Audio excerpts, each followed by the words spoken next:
Vadodara bridge દુર્ઘટનાના મૃતકોના નામ હવે સામે આવ્યા છે। પઢિયાર પરિવારના 3 લોકોના મોત થયા છે, તો પરમાર પરિવારના એક વ્યક્તિનું મોત, પરિવારના વેદિકા, નૈતિક અને રમેશભાઈનું મોત થયું છે। હસમુખભાઈ પરમારે પણ પોતાનો જીવ ગુમાવ્યો છે, તો વખતસિંહ જાદવ, પ્રવીણભાઈ જાદવનું મૃત્યુ થયું છે। કેટલાક મૃતકોની ઓળખ હજી પણ બાકી છે। તો આપ જુઓ, જે દુર્ઘટના વહેલી સવારે બની અને તેમાં જે લોકોના મૃત્યુ થયા છે તેમના હવે નામો સામે આવ્યા છે।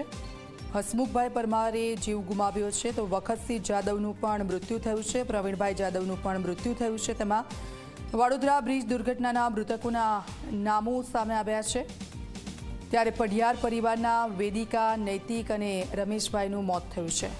પોતાના પરિવારજનોને ગુમાવનાર લોકો આક્રંદ કરી રહ્યા છે।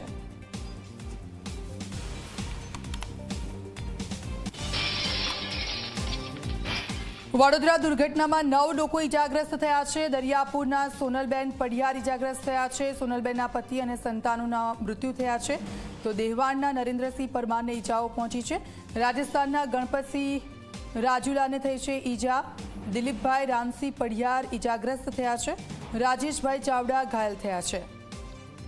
જે ઘાયલ થયા છે, જે લોકોને હોસ્પિટલ ખાતે લઈ જવામાં આવ્યા છે, તે લોકોના નામોની યાદી પણ સામે આવી છે।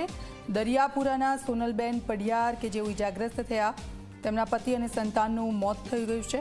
દેવાણના નરેન્દ્રસિંહ પરમાર કે જેમને ઇજાઓ પહોંચી છે, હોસ્પિટલમાં તેઓ સારવાર હેઠળ છે, તો રાજસ્થાનના ગણપતસિંહ રાજુલાને પણ ઇજાઓ પહોંચી છે।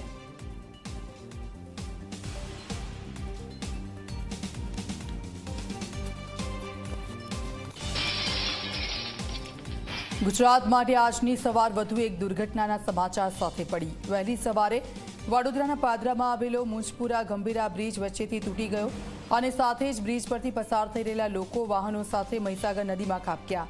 આ દુર્ઘટનામાં 9 લોકોએ જીવ ગુમાવ્યો છે, કેટલાકને ઇજાઓ થઈ છે, અનેક લોકોનો તો હજી પતો પણ નથી, તેમની શોધખોળ ચાલી રહી છે। 1985માં બ્રિજ બન્યો હતો, એટલે 40 વર્ષ જૂનો આ બ્રિજ જર્જરિત હતો। સ્થાનિકોએ અને ઝી 24 કલાકે તંત્રનું ધ્યાન દોર્યું હતું, પણ તંત્ર જાણે કે કુંભકર્ણની પણ ઘેરી નિંદ્રામાં હતું અને તેમને આ બ્રિજની સ્થિતિ દેખાય જ નહીં, અને પરિણામ શું આવ્યું એ આપની સામે છે। અનેક લોકો મોતને ભેટ્યા, અનેક પરિવારો વિખેરાઈ ગયા અને તંત્રને તપાસ કરવાનું યાદ આવ્યું। મુખ્યમંત્રીએ બ્રિજ દુર્ઘટનાની વિગતો મેળવી।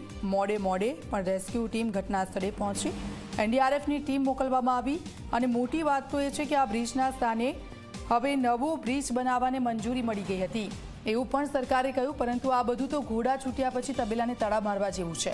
દુર્ઘટના તો થઈ ગઈ છે, લોકોના જીવ ગયા છે, પણ તંત્ર એ તો બસ વાયદાઓ કરવામાં વ્યસ્ત છે। 4 દ્રશ્યો મેં આપને બતાવી રહ્યા છે। વહેલી સવારે આ ગુજારી ઘટના બની અને આ જુઓ, આ બ્રિજના 2 પિલ્લર વચ્ચેનો ભાગ અચાનક જ તૂટી પડ્યો અને તેની સાથે કેટલાક વાહન ચાલકો એ નદીમાં ખાબક્યા અને ત્યારબાદ સ્થાનિક લોકો આ ઘટનાની જાણ થતાં ત્યાં દોડી આવ્યા હતા। પોલીસની એક ટીમ ત્યાં પહોંચી હતી, કલેક્ટર ત્યાં પહોંચ્યા હતા, એક પછી એક લોકોને રેસ્ક્યુ કરીને બહાર લાવવામાં આવ્યા હતા અને એક પછી એક મૃતદેહો પણ તેની સાથે બહાર નીકળી રહ્યા હતા।